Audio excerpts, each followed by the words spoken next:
कोलकाता शहर जो रात को भी नहीं सोता, लेकिन इसमें बसा बनर्जी मैंसन हुगली नदी के उस पार पसर चला था।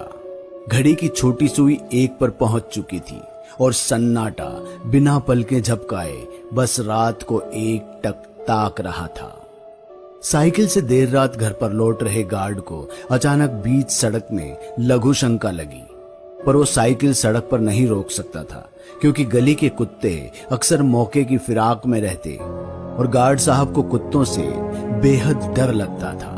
साइकिल चलाते हुए गार्ड साहब को एक बड़े से मकान का काला गेट खुला हुआ दिखाई दिया और कुत्तों द्वारा काटे जाने की कोई गुंजाइश ना छोड़ते हुए उन्होंने जोर से पैर चलाए और साइकिल सीधे हवेली में जाकर रोक दी। हवेली में ताला लगा होने के कारण गार्ड अंदर तो नहीं जा सकता था, पर किसी का ना होना भी उसके लिए फायदेमंद था, जिसके चलते उसने झाड़ियों में अपनी लघु शंका मिटाई। इससे पहले कि वो अपने रास्ते को चलता, अचानक हवेली के लाल दरवाजे का ताला टूट जमीन पर गिर गया। गार्ड साहब को यह बड़ा अजीब सा लगा। उन्होंने जब दरवाजे पर कान लगाए तो उन्हें भीतर से तेज गतिविधियों की आवाजें साफ तौर पर सुनाई दे रही थी। बिना देर किए हुए गार्ड साहब अंदर गए और कुछ देर बाद बाहर आई तो सिर्फ उनकी चीखें। पर इस सुनसान हवेली में उनकी चीखें सुनता भी तो आखिर कौन? मौलवी साहब अपनी बेटी आयशा के साथ कलकत्ता से दूर इस हवेली में रहने आए हैं। दरअसल कभी इस हवेली के जमींदार मौलवी साहब के घनिष्ठ मित्र हुआ करते थे। जमींदार की मौत के बाद उनके बच्चे तो विदेश चले गए, पर जाते जाते मौलवी साहब के लिए ये हवेली छोड़ गए। बिटिया तुम मुंह धो लो, हम खाने का बंदोबस्त करते हैं। नहीं अब्बा, आप आराम कीजिए और खाने की फिक्र हम पर छोड़ दीजिए। आज हम ऐसी बिरयानी बनाएंगे कि आप गोश्त के साथ अपनी उंगलियां भी चाट जाएंगे। तू भी ना एकदम अपनी माँ की तरह जिद्दी है, पर अगर मदद की जरूरत पड़े तो बुला लेना। इतना कहते ही आयशा रसोई घर में गई और गैस लगाकर बिरयानी बनाने की तैयारी करने लगी। दूसरी ओर मौलवी साहब भी अंदर अपने ट्रंक को खोलकर कमरे को जमाने लगे। मौलवी साहब अभी बिस्तर का गद्दा बिछा ही रहे थे कि उनकी नजर पलंग के कोने पर पड़ी एक कमीज पर गई।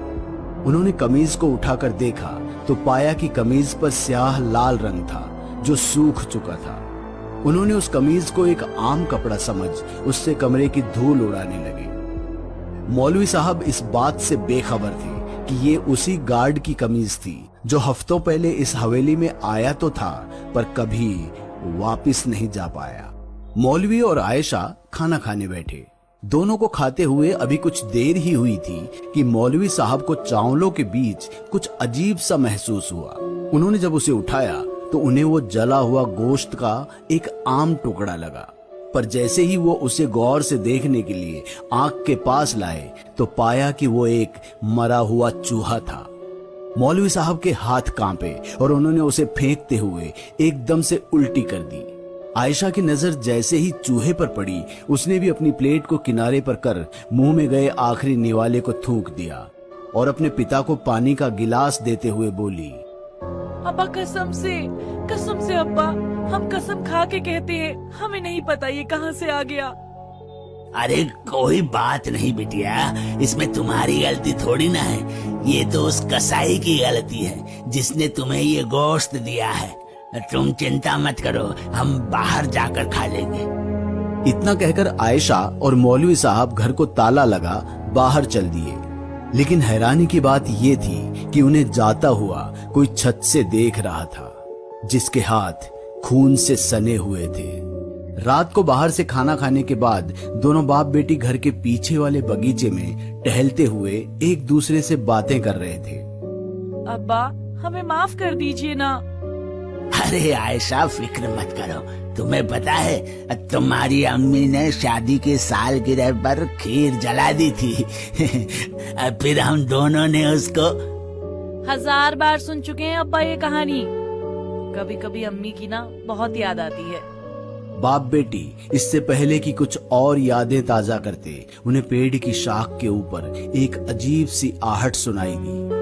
दोनों ने जब नजर उठाकर ऊपर की ओर देखा तो एक औरत पेड़ की शाख पर बैठ एक इंसानी हाथ को कच्चा चबा रही थी। और उसकी बाजू से टपकता खून गार्डन की मिट्टी में जज्ब होता हुआ उसे लाल कर रहा था। जैसे ही उन दोनों की नजर उस औरत से मिली तो उसने अपने खूनी होठों से मुस्कुराते हुए उनसे पूछा, खाना चाहेंगे आप? कौन हो तुम और ये? मेरा नाम मोमिना है। मैं जमींदार बाबू की छोटी पत्नी। सालों से उन्हें ढूंढ रही हूँ पर कोई मुझे बताता ही नहीं, और जब कोई मुझे कुछ बताता नहीं तो क्या? तो मुझे बहुत गुस्सा आता है और फिर मैं उसे खा जाती हूँ। क्या आपको पता है जमींदार बाबू कहाँ है? पता है आपको? मोमिना के गुस्से के उबाल को देख दोनों बाप बेटी दौड़ते हुए अपने कमरे में जा पहुंचे और कुंडी लगाकर बिस्तर के एक कोने में दुबक कर बैठ गए। कुछ देर तक तो मोमिना ने दरवाजा पीटा और फिर शांति ने माहौल को एकदम भयनुमा रूप दे दिया।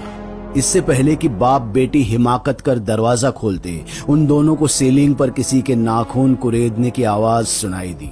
दोनों ने तेज चलती सांसों के साथ जैसे ही ऊपर देखा तो सीलिंग पर मोमिना को पाया, जो नाखून गड़ाए दीवार पर उल्टे मुंह उन्हें ही देख रही थी। और उसके बड़ा सा मुंह खोलते ही दोनों बाप बेटी पर खून और मरे हुए चूहों की बरसात हो गई। आयशा पर खून के छींटे पड़ते ही वो वहां से भाग गई, पर मौलवी साहब मौके पर ही बेहोश हो चुके थे। बहरहाल जब आयशा लॉबी में पहुंची तो उसे एहसास हुआ कि उसके अब्बा तो कमरे में ही रह गए। आयशा, जो सर से पैर तक कांप रही थी, किसी तरह शरीर में हिम्मत जुटा ठिठुरते कदमों से कमरे में पहुंची तो वहां का नजारा देखकर हक्की बक्की रह गई। उस कमरे में एक छोटा सा लैंप जल रहा था और पलंग पर खून और मरे हुए चूहों का नामो निशान तक नहीं था। कुछ देर पहले उसके और उसके पिता के साथ जो कुछ घटा ये आयशा की समझ से परे था। बहरहाल उसने अपने अब्बा को ठीक से बिस्तर पर लेटाया और डॉक्टर को कॉल लगाया। डॉक्टर ने तुरंत ही आकर मौलवी साहब की नब्ज देखी और कुछ इंजेक्शंस दिए और आयशा के हाथ में दवाइयों का पर्चा थमाकर चले गए। आयशा दवा लेकर घर की ओर जा ही रही थी कि रास्ते में एक अनजान आदमी ने उसे रोकते हुए एक कागज दिखाया और कहा, एक्सक्यूज मी, मेरा नाम रितेश है, मैं यहाँ नया हूँ। क्या आप मुझे ये पता बता सकती हैं? ये तो मेरे घर का पता है, आपको भला यहाँ क्या काम? जी, मेरे एक रिश्तेदार हैं, जमींदार घोष बाबू। उनके हिसाब से इस बंगले में कोई आत्मा अपना डेरा जमाए बैठी है और मैं ठहरा एक पैरानॉर्मल एक्सपर्ट, तो मैंने सोचा। उस मकान में सचमुच एक आत्मा है, आप जल्दी मेरे साथ चलिए। रितेश जैसे ही उस मकान की चौखट पर पहुंचा, उसने अपने बैग से एक ईएमएफ मीटर निकाला और घर की चारों दिशाओं में घुमाने लगा।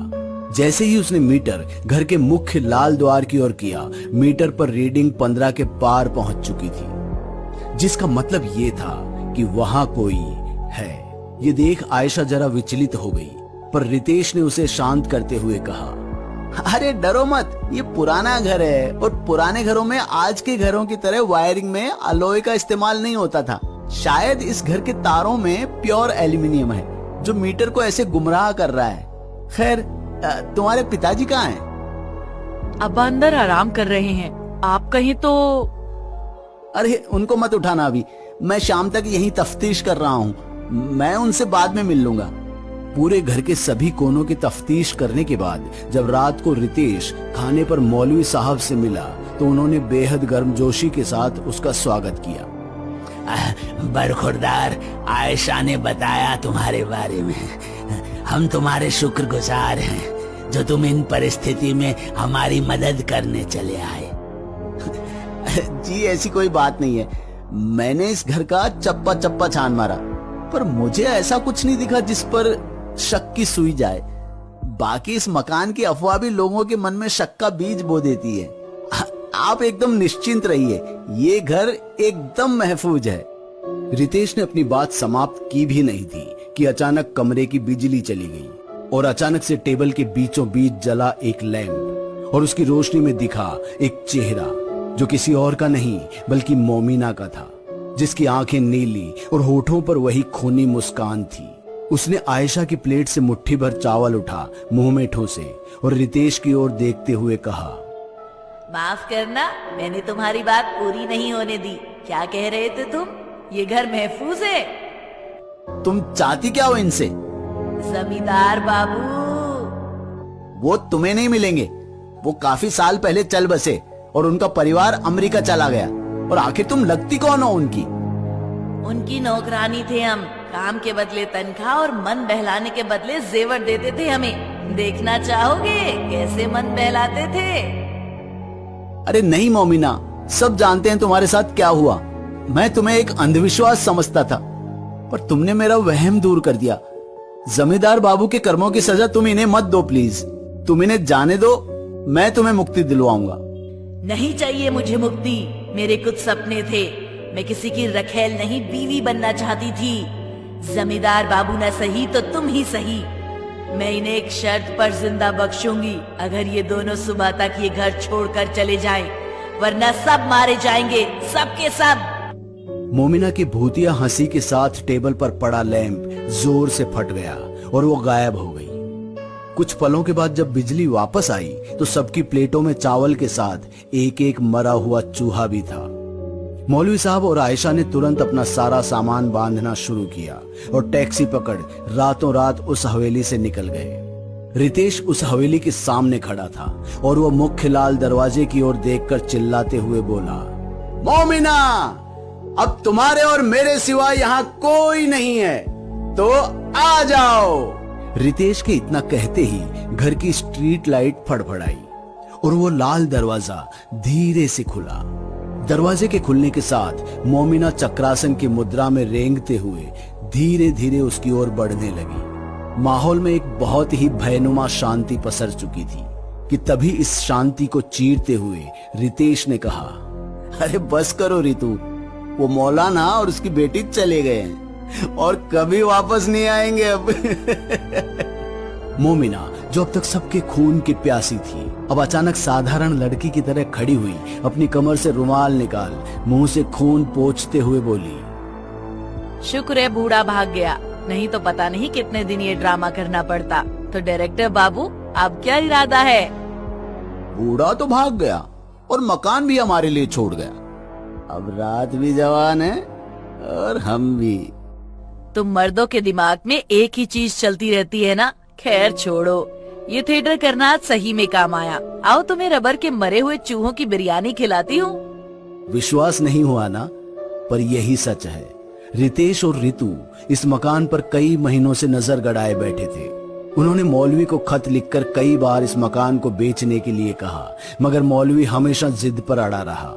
आखिरकार दोनों ने ये प्लान बनाया और मोमिना के भूत और उसकी कहानी का फायदा उठा बूढ़े को डराया।